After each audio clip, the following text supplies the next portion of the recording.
Hello everybody out there in the world of YouTube, and welcome back to another video of Let's Talk But No Politics, okay? Presents this week in Pop Culture History Review. So this week I will be doing it from May 31st to June 6th. And if you are not familiar with this, or first time watching a video, I always like to kind of recap on what I do. These are posts that I do for my Facebook page where I, whatever happened on that date in pop culture history, they come up on that day. And then I do a little review on what happened, see how the week went. If it was a good one, we've had a couple of good ones, not so good, and then some not so good ones.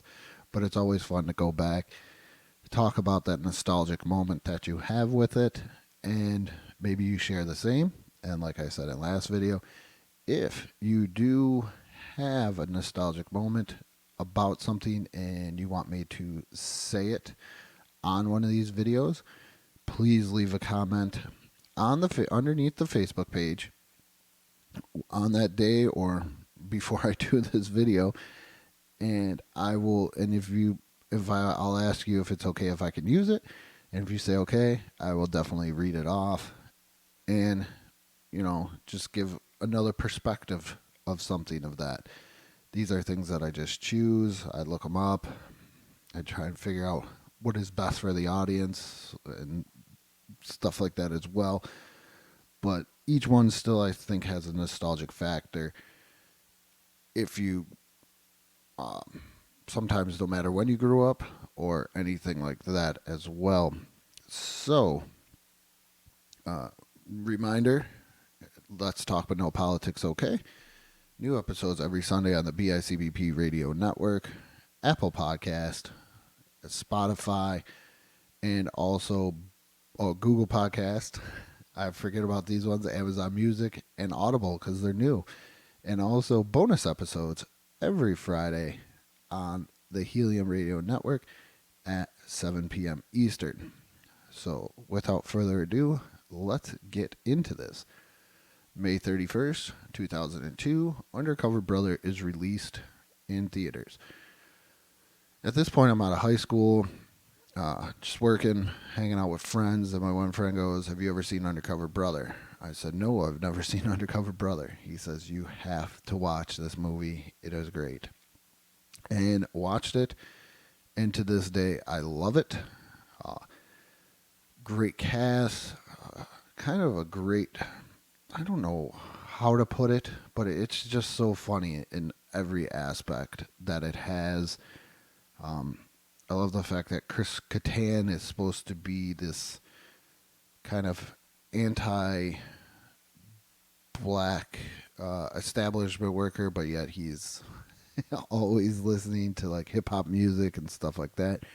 I love the whole smart brother, conspiracy brother, all that different things underneath there. White she-devil. It's just such I feel a great classic comedy. It's probably more of a cult thing at this point where it's a cult classic, but I love it. I saw Undercover Brother 2 is on Netflix. I don't even think I'm going to watch Undercover Brother 2 because to me, Eddie Griffin's always going to be Undercover Brother. To me, I think he did it great. I think all the actors played it great. It's just a really funny movie. I suggest you go check it out because May 31st, 2002, Undercover Brother is released in theaters. So here we go, moving on to June 1st, 1926, Andy Griffith is born. When I remember as a kid, Andy Griffith was always on TBS. The Andy Griffith Show was always on TBS. And for a while there, until I got older, when you're a small kid, you don't put two and two together. I didn't realize he was also Matlock. But now I know that he is also Matlock. But Andy Griffith, I think, is a part of Americana, a part of American pop culture history, 100%. I think he's We had, I think, John Wayne last week. I think he's pretty much right up there with John Wayne in a way of, I think, not too many people know who he is anymore, but definitely should know who he is because of just the impact that he's had on television, just in general. I mean, he's been around for years. The Andy Griffith Show is great to watch. I think it still stands up to today. Friends over at Retropop, Matt Johnson and Johnny Townsend, did a whole episode on the Andy Griffith Show. That's how big it is. And they're around the same age as me. So this is something that just sticks. He is an iconic uh, actor throughout pop culture history. And June 1st, 1926, Andy Griffith was born. All right, so we are on to June 2nd, 1991. Liquid Television premieres on MTV. How do I just subscribe? Yeah, but you can subscribe to this YouTube channel. Describe Liquid Television. It is a collection of miniature shows, cartoons. Beavis and Butthead was on there. Where is that? I'm going to probably mess up the name. Eon Flux. There was another one, too, that was on there as well. Some wacky cartoon. What was it? Dog Boy. There was just so much of these, like, weird things that came on late on MTV. My first experience with it is, like I said, came on late on MTV, like on a Saturday or Friday or Saturday. And my brother and I were staying up late watching MTV, and all of a sudden this, like, looks like Liquid, because it's called Liquid Television. If you're looking at the lovely graphic here, you can see it, and we see that, and we're like, what is this? Let's just watch it. And we're pretty young at this point, and we're watching, and we're like, oh my goodness, this stuff is funny. And then we're like, oh, this is great. Like I said, there's just so many great different things that were on there. I try and do as much from memory as possible. But like I said, Dog Boy, where the guy was obviously exactly what it said. half dog, half boy. But he'd go on adventures and have to deal with different people, and then Beavis and Butthead, Eon Flux, or Ion, I don't know, however how you want to say it. There was just some really great, like, little miniature episodes.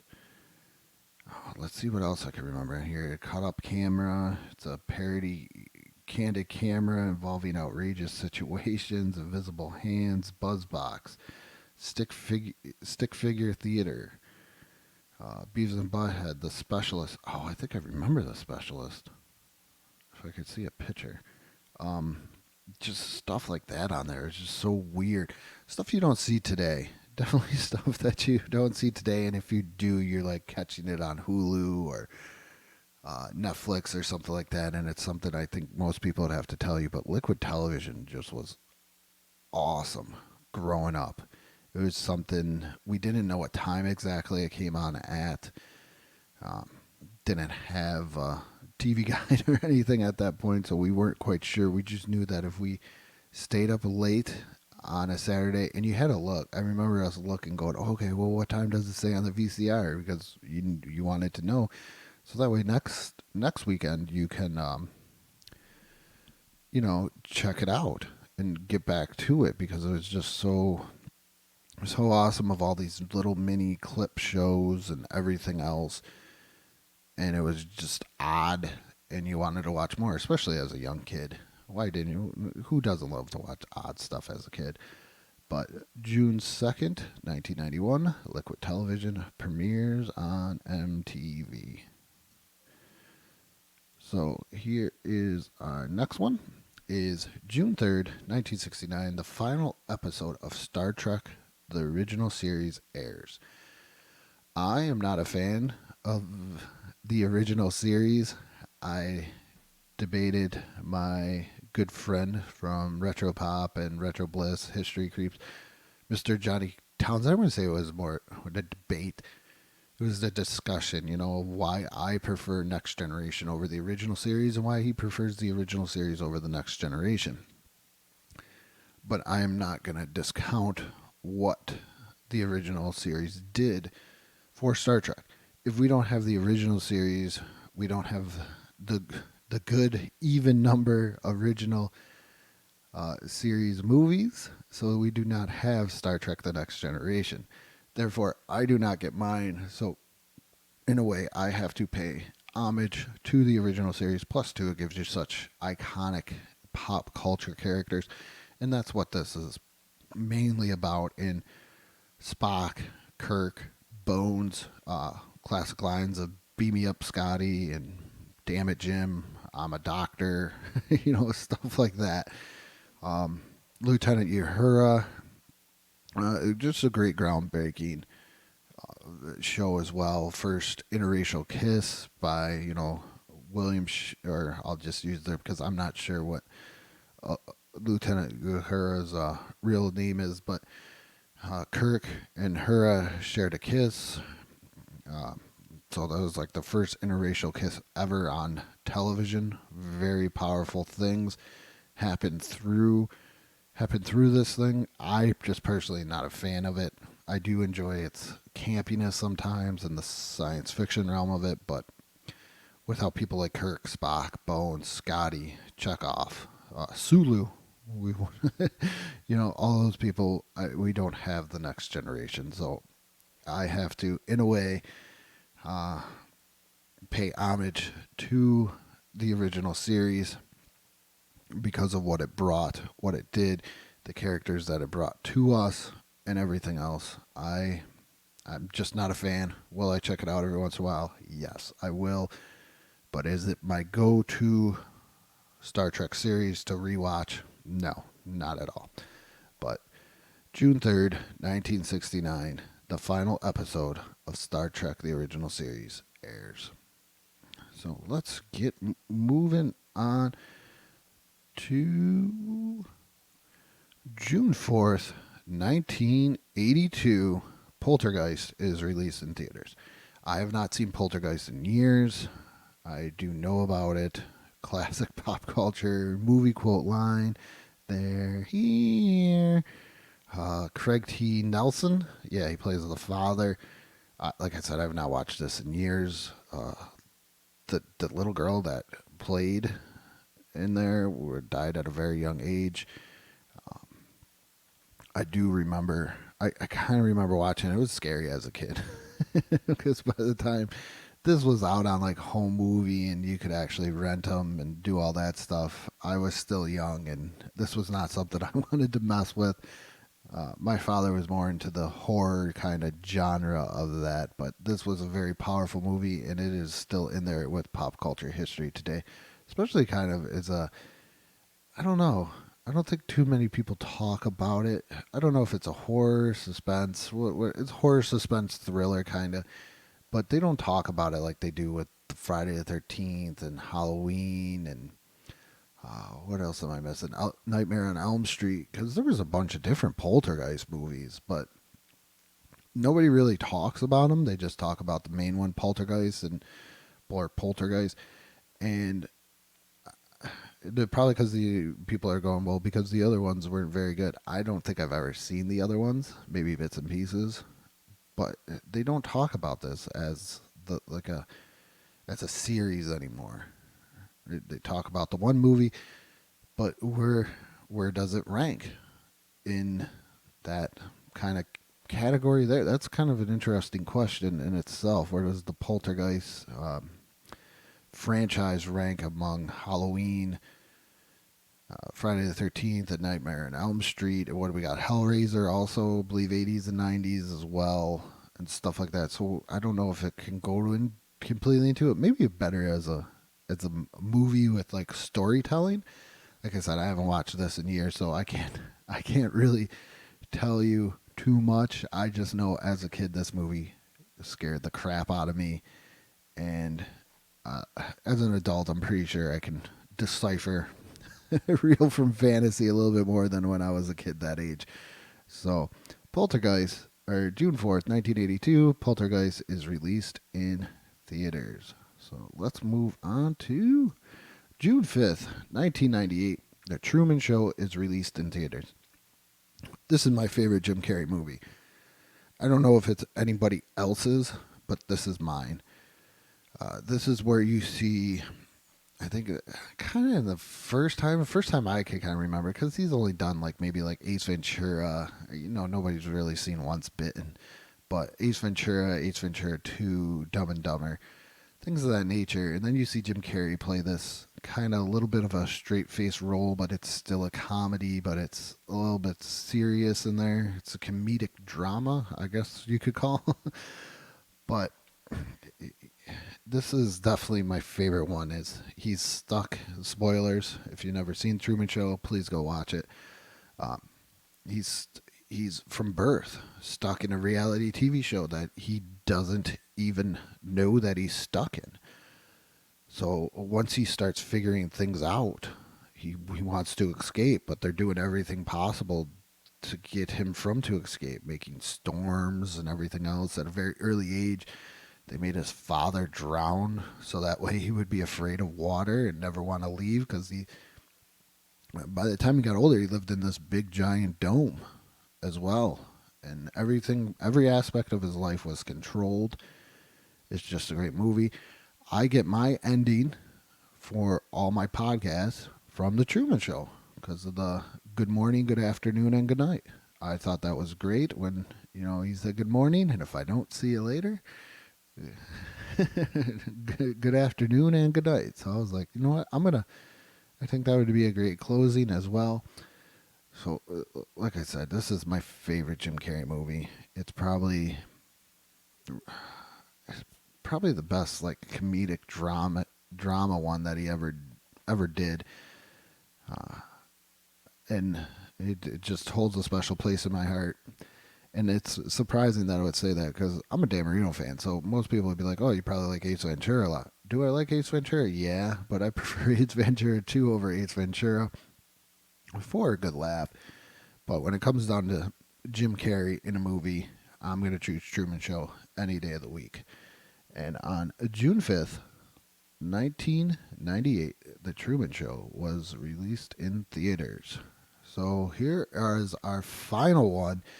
Talking about 80s horrors, we got June 6th, 1947. I'm going to probably mess up his name. Robert Englund is born, best known as Freddy Krueger. We talked about Poltergeist. Now we get to talk a little bit about Nightmare on Elm Street. Here's another one. These came out when I was pretty young. And I was not that big of a horror fan. My aunt, I believe it was 2, used to watch 2 all the time, and it freaked me out. I do believe it's 2 when he lifts the girl above the bed and just starts cutting the crap out of her, and that freaked me out as a kid. But once again, we're all about pop culture, and you got to look at the pop culture side of it. Freddy is a pop culture figure, 100%. And the man that played him is just as much responsible for making that figure iconic the way that he is, and that is Mr. Robert Englund. And we have to thank him for that every day. Could we picture Freddy being played by anybody else? I know they did the remake, and a lot of people were like, that looks stupid. I don't like it. It doesn't look like my Freddy. And I think a lot of people do that still today. But he is such an iconic figure. And without Freddy, and, that's what he's probably best known for. And without Freddy, we don't have the Nightmare on Elm Street series. And we don't have another piece of great pop culture history as well. Or maybe we still have it, but will be as good without Robert Englund? I don't know. And with that, today, June 6th, 1947, Robert Englund is born. And that concludes this Let's Talk But No Politics Okay presents This Week in Pop Culture History Review. And once again, please go check out main episodes of Let's Talk But No Politics Okay every Sunday on the BICBP Radio Network, Apple Podcast, Spotify, Google Podcast, Amazon Music, Audible. Bonus episodes every Friday at 7 p.m. Eastern on the Helium Radio Network. And make sure you subscribe to the YouTube channel because we're doing some great retro play. I don't know if I'll be able to get to it in the next couple of weeks. Kind of on a little bit of a staycation, but I was able to pump out this video, so we'll see what I can do. Also go over to the Facebook page, give that a like. Doing the toy tournament right now, and we are still on the first round of the Toys R Us division as of this video, but that is 64 toys or toy lines in 4 different divisions. It's huge. Go check it out. Make sure your favorite toy wins. I know some people are a little upset that their favorite toy didn't win, but the votes are votes, and that's why we play the game. And with that being said, good morning, good afternoon, and